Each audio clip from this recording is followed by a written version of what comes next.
Welcome to another quick tutorial. In this video, you'll find out how you can easily combine ChatGPT and ElevenLabs in order to create an audiobook. If you want to create a complete audiobook by the use of AI, this is the way to do it. First of all, go onto your browser and search for ChatGPT. Once you're on the main website, you'll need to log in. It's free, so go ahead and do it.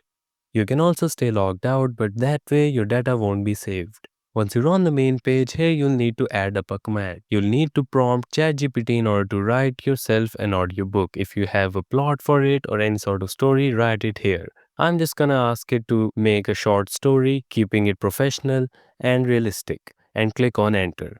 In just a few seconds, you'll see that ChatGPT will create a whole story for you. If you want to do any changes to the story, just write it as a prompt and ChatGPT will turn it. Once you're happy with the story, click on the copy button and the text will be copied. Next thing you're gonna wanna do is go on to ElevenLabs, log in with an account. Now when you're on the main page, you'll see a menu on the left side.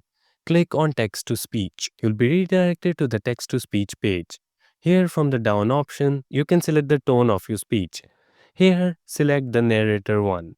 Now just paste the story that you copied from ChatGPT. You can also select the voice you want, the speed of the voice and other settings from the right side. Click on generate. In just a few seconds, you'll see that the whole story is now created into an audiobook. And that is how you can easily create unlimited amount of audiobooks by using ChatGPT and ElevenLabs. Thank you so much for watching this tutorial. If you find this helpful and want to see more like this, make sure to subscribe.